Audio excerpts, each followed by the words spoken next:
एवं सुनिश्चयिता मिच्छ कसाय यवज्जे हो। आचार्य कह रहे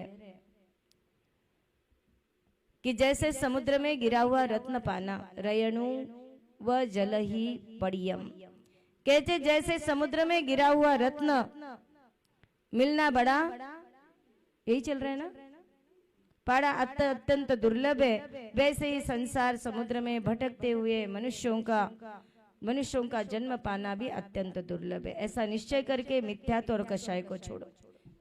एक मतलब ऐसा मतितार्थ तो समझ में आ रहा है कि आचार्य भगवान को अपन सभी जीवन से कषाय को छुड़वाना है और मिथ्यात्व को छुड़ाना है। हमारी जो विपरीत मान्यता है कि बाहर के परद्रव्य से सुख मिलता है, ये मिथ्यात्व मान्यता है, इसको भी छुड़वाना है और कषायों से बिल्कुल अलिप्त कराना है। ये दो चीजें हमारे कंट्रोल में आ गई, हमारा संसार पार। दो चीजें सिर्फ, जिंदगी में विपरीत कभी नहीं चलना और जिंदगी में कषायों को ज्यादा स्थान नहीं देना। ये दो के कारण हमारा स्वास्थ्य भी अच्छा रहता है, हमारा परिवार भी अच्छा रहता है, हमारी गति भी अच्छी रहती है और अपने भाव भी अच्छे रहते हैं। बहुत बढ़िया कहा ये आचार्य। उसके बारे में कुछ विशेष बताने जा रहे, देखते अपन। कदाचित मनुष्य पर्याय में इस जीवन ने राग सहित संयम का अथवा देश संयम का पालन किया, अच्छे कपड़े पहने प्रतिमाधारी बनके, अच्छी साड़ी पहन ली अपन माताजी बनकर, बिल्कुल पटलिया पटलिया पटलिया लगाकर, इधर काला नहीं इधर सल नहीं। बताओ, एक तो अपना शरीर ढकने के लिए ये वस्त्र मिला, अब उसमें कौन सी सुंदरता बताओ। अब उसमें भी सुंदरता, उसमें भी ये वो। ऐसा नहीं बोल रही कि गंदी काली साड़ी पहनो, ऐसा नहीं कि टुक्की साड़ी पहनो। हमारी सुपावनमती माता जी ना, उसका एक ही रहता टुक्की साड़ी, उसका क्या पहनने को नहीं आता होता था ना, वो गिड्डी थी और कितनी भी लंबी साड़ी दे तो उसको कहीं ना कहीं फंस जाता था पल्लू, और उसको टुक्की साड़ी है। टुक्की साड़ी भी नहीं पहनना है, जैसा चाहिए वैसा ही पल्लू आपके शरीर पे चाहिए, मना नहीं कर रहे, लेकिन उसके लिए एक बार भी धोने का, एक थोड़ी धोते फिर से धो लो, एक काला क्यों है फिर से धो लो, सल पड़े सल नहीं पड़ना चाहिए। कभी कभार बोल दिया एक बार, उनका काम हो जाने, अपना काम अपन जा, ये कहते हैं। और क्या है, अथवा कहते राग सहित संयम का या देश संयम का पालन भी तुमने किया, लेकिन जितना पुण्य लगने वाला उतना नहीं लगेगा। अथवा कहते अकाम निर्जरा कर ली, अब दीक्षा ले ली है, अब तो यहाँ लटक के बैठना ही है, अब तो घर नहीं जा सकते। अकाम निर्जरा होगी, स्वर्ग में तो जाओगे, लेकिन कहाँ जाओगे, कौन से देव, भवनत्रिक बनोगे, दूसरे के नौकर बनना पड़ेगा। वहां पर भी होता है, स्वर्गों में इंद्र होते, सौदर में इंद्र, सनत कुमार, ये बड़े बड़े इंद्र होते, उस इंद्रों के उस महल के बाहर में चपरासी बनना पड़ता है, पता है आपको, देव बन के। जैसे सौदर में इंद्र निकले तो कोई ऐसे देव होते हैं, नियुक्त देव होते हैं, उनको हाथी बनना पड़ेगा, उनको घोड़ा बनना पड़ेगा। घोड़ा ही विमान होता है, वो विमान का आकार ले लेता है, वो निकलते, वो विमान दूसरे थोड़ी होते, देव ही होते। कोई द्वारपाल होते हैं तो कोई अंदर के कक्ष तक आ सकते, उसके अंदर नहीं आ सकते। कोई तो सिर्फ क्या ये बना लो वो बना लो, जैसे सब इकट्ठा करो, अपने को जाना है, ये करना है, इकट्ठा करना ही नहीं पड़ते, पल के झपके ही सब होता है उनका। एक अपनी दृष्टि से अपन लोग यहाँ इसी में मरते ना। कहने का तात्पर्य है तुमने दीक्षा तो ले ली, और दीक्षा लेने के बाद ऐसे कुड़ के जी रहे हो, अब क्या करें, क्या होगा। एक पत्थर तोड़ रहा है, दूसरा भी पत्थर तोड़ रहा है, एक गुण गा के तोड़ रहा है और एक मुंह लटका के तोड़ रहा है, फर्क है कि नहीं। इसको भी धूप लग रही है, उसको भी धूप लग रही है। साधु बनने के बाद तुमको भी एक बार खाना है, तुमको भी एक बार खाना है। विश्व में जहां जहां साधु पीछे कमंडलधारी दिगंबर है, उनके रूल से भगवान महावीर तो चले गए, भगवान आदिनाथ तो चले गए, चौथा काल तो है ही नहीं है, इतनी कैपेसिटी भी नहीं है, लेकिन वो रूल्स इज रूल, एक टाइम ही मिलेगा। पीछे हाथ में रखनी ही है, कैशलोच का उपास करना ही है, अंतराय आई तो उसका पालन करना ही है। अंतराय आने के बाद ऐसा नहीं होता मेरी तो आज अंतराय आ गई, अब तो मेरे को क्या होगा, और फिर तुम्हारे तो 10 गुना बढ़ गई, अंतराय और माथे पे डाल दी खुशी खुशी से। आज तो अंतराय आई, किसमें आई? गुरु चिढ़ना चाहिए, गुरु गुस्सा होना चाहिए। आज कैसे अंतराय आई आपकी? क्या पता देख लिया था लेकिन अंतराय आ गई। क्या आया? बाल आया। अच्छा ऐसे करते थे हम लोगों को, कैसे आया बाल? तुम्हें क्या पता कैसे, तो देख के खाते नहीं हो। सामने वाले, सुनो अभी, सामने वाले के हाथ में भी देखने की ताकत रखो, अपनी दृष्टि ऐसे रखना, उसको ऐसे ऐसे थोड़ी करना है। अपनी जहाँ थाली है उस पर भी ध्यान रखो, कोई जीव पड़ा है कुछ है तो वो चीजें, जीव को बचाना सीखो। कभी इशारा करके करो, नहीं समझ में हाथ छोड़ दो और पहले उस जीव को बचाओ। जो होते 11 प्रतिमाधारी जो शुल्लक शुल्लिका, उनका एक हाथ तो खाली रहता है, आरिकाओं को दोनों हाथ पैक रहता है। तो हमको समझ में आता था ऐसा करना चाहिए। समझ में आ रहा है? और अंतरा आने के बाद वो जैसे कहते कौन दे रहा था, फिर वो तो कोई ना कोई हमको कमंडल पकड़ा के छोड़ने आता। उन्होंने कहा ना मेरे से अंतराय हो गई। ऐसे कैसे हुई? आप ध्यान नहीं रखते हो। माता महाराज जी हमें प्रायश्चित दे दो, एक टाइम का भोजन करूंगा। आज जैसे बोलते नहीं, कल आप ही आहार करवाना। लो पहले घी बनी बेचारे की, दूसरे दिन कैसे करेगा? करना तो पड़ेगा, कराओगे कि नहीं कराओगे? वो बोलता था हाँ कराओ। तपस्वी सम्राट का एक अजब गजब ही नियम रहते थे उनके, लेकिन बड़े अच्छे रहते। दूसरे दिन जब निरंतर आहार करवाते तो उनको कॉन्फिडेंस बढ़ जाता कि नहीं तो क्या हो जाता, वो व्यक्ति आहार देने के लिए तुम ही दो। अब इसके कारण धर्म से एक जीव छूट जाता है ना। ये मतलब कहने के माते व्यवहारिकता सिखाते थे गुरुदेव। अपने तपस्या में बहुत संलग्न थे, लेकिन व्यवहार कभी उन्होंने खराब नहीं करवाया किसी का, समझाया।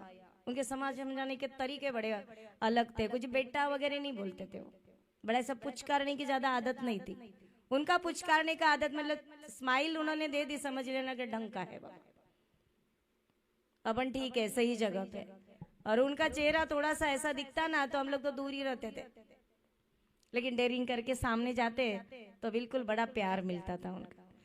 तो कहने का कि हमने कभी संयम धारण तो कर लिया, और संयम धारण करके क्या कर लिया कि अकाम निर्जरा कर ली। खोटा तप किया या दिखाने के लिए तप किया। खोटा तप का मतलब क्या कि बाहर तो बता रहे कि तपस्वी हम लोग, कहते ना पंचाग्नि तप करने वाले होते, और भी कुछ कुछ ऐसे होते हैं, लेकिन क्या करते गांजा अफीम चिलीम।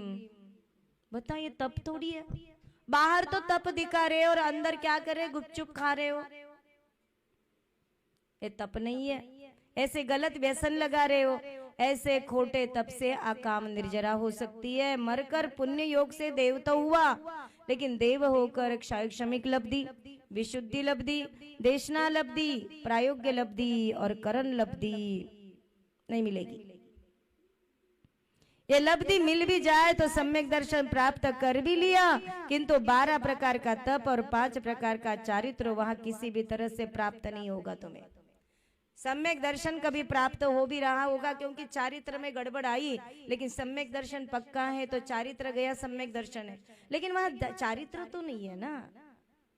12 प्रकार का जो होता है तप, उसके जो 13 प्रकार का चारित्र तुम्हें नहीं मिलेगा। इसका मतलब होता है तुम महाव्रती नहीं बन सकते, तुम भावलिंगी संत नहीं बन सकते। इसलिए सम्यक दर्शन के बाद सम्यक चारित्र धारण करना बड़ा जरूरी है। तो क्या श्रावक के व्रत और शील का लेश भी पाल सकना बड़ा कठिन है, क्योंकि देवगति में संयम संभव नहीं है। क्या नहीं है? सुरलोक माये नामणे भगवान कोई ने, सुरलोक माये नामणे भगवान कोई ने, अहिया मळ्या प्रभु ते, अहिया मळ्या व्रत ते, फरीना फरीने नहीं मळे, अवतार मानवीनो फरीने नहीं मळे। संयम धारण करिए।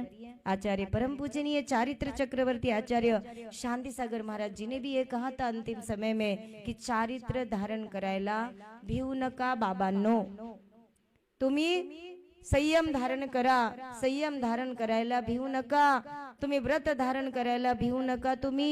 तुम्ही संयम आणि दीक्षा धारण करा. हेच मतितार्थ आहे, भावार्थ आहे, नयार्थ आहे. बोले परमपूजनीय श्री आचार्य आदिसागर जी गुरुदेव की, आचार्य शांति सागर जी गुरुदेव की.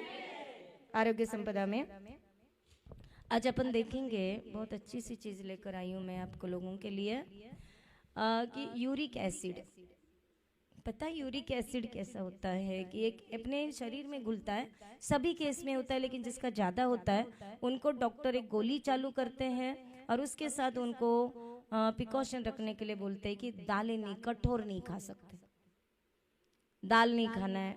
कठोर चीज़ें होती है ना, जो जैसे कि सूखा मटर है, चौला है और जो चना है, वो नहीं खा सकते हो. सब्जियां, बाकी की सब्जियां जो होती है अपने जो भी क्या बोलते हैं, लौकी विकी में, ऐसे सब खा सकते. ये सब्जियां खा सकते, ये नहीं खा सकते. तब उन लोगों के ऐसा होता है कि एक्चुअली क्या हो रहा है समझ में, इनके पाँव बहुत दुखते हैं, इनके इतने पैर दुखेंगे, थोड़ा काम किया तो थकान होगी, और ऐसा उसका एक बाहर का है. उनके लिए क्या करना चाहिए, तो यूरिक एसिड बढ़ जाने पर अपन घर में क्या कर सकते हैं, तो कहते हैं नींबू का पानी पर्याप्त मात्रा में पीवे.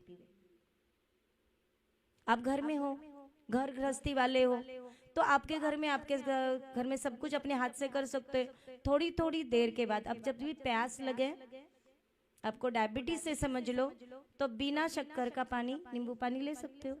आपको समझ लो बीपी हाई है, तो नमक ज्यादा डालना जरूरी है, लेकिन थोड़ा डालना जरूरी है, हल्का तो डालना पड़ेगा. नारियल का पानी पीवे, बहुत बढ़िया. क्षारिक पदार्थ जैसे नींबू है, आंवला है, अमरूद है, सेब फल अच्छे से चबा चबा के खाओ. जैसे ये आंवला भी ले लिया, टुकड़े बड़े प्यारे लगते हैं उसके, हल्का सा नमक लगाओ, नहीं भी लगाओ तो भी ऐसे चबा चबा के खाओ, चबा चबा के. एप्पल ले लिया, चबा के खाने का, उसके कारण यूरिक एसिड क्या हो जाता है, कम हो जाता है. कद्दू होते, कद्दू खावा. दूधी का रस पीवे. और आपको मजेदार बात बताऊं, जिनको गर्मी होती पेट में, यूरिक एसिड होता है, उनको कहा कि कद्दू नहीं, सॉरी क्या बोला मैंने, दूधी होती है, लौकी बहुत प्यारी लगती है, कच्ची भी. आप सुधारोगे ना, हमारे बीना दीदी बढ़िया सुधारती है. आम के पीस 2 दिन खिलाए सब माताजियों को, इतने प्यारे, देखते ही खाने का मन करेगा. और बाकी लोग ऐसे कि नहीं, लंबे लंबे निकालते, क्या खा रहे हैं क्या नहीं दे रहे पता ही नहीं पड़े, है ना. तो वह कद्दू के भी होते हैं कि उसको बराबर ऐसे करोगे, लंबे लंबे भी पीस निकालो या ऐसे, तो उसको हल्का सा कुछ लगाना है, आप काली मिर्च लगाओ या नमक लगाओ और ऐसे खाओ. आप ककड़ी जैसे लगते हो, बड़ा प्यारे लगते हैं. ऐसे खाने से यूरिक एसिड कम होता है. लौकी का पानी पीने से भी, दूधी का पानी पीने से यूरिक एसिड कम हो जाता है. हमारे संघ में भी सुक्का वेमती माता जी को है, और किसको है, और भी किसी को पता नहीं है, लेकिन घर में भी हो सकता है आपके यूरिक एसिड. तो डरना नहीं, यूरिक एसिड कोई खतरनाक बीमारी, लेकिन ध्यान नहीं रखा तो वो दूसरी बीमारी को बुलाता है, ये ध्यान रखना. तो यूरिक एसिड की बात करते, मैं पहली बार सुना था, 7-8 साल पहले सुना था ये बात, तो मुझे समझ में नहीं आया था कि ये क्या बीमारी होती है. तो डॉक्टर ने मुझे बम्बई में समझाया था. लेकिन बहुत अच्छी सी बात हमारी माताजी बताती है, ये स्वस्तिमती माताजी का ये खजाना है, जो बताते हैं कि नींबू का पानी पर्याप्त मात्रा में पीवो. और क्या पीने का, नारियल पानी अच्छा सा पीना पड़ता है, और ये सब कद्दू और दूधी का रस और लौकी का पानी पीना चाहिए. ओम नमः सिद्धेभ्यः. सम्य शिखर जी सिद्ध क्षेत्र की.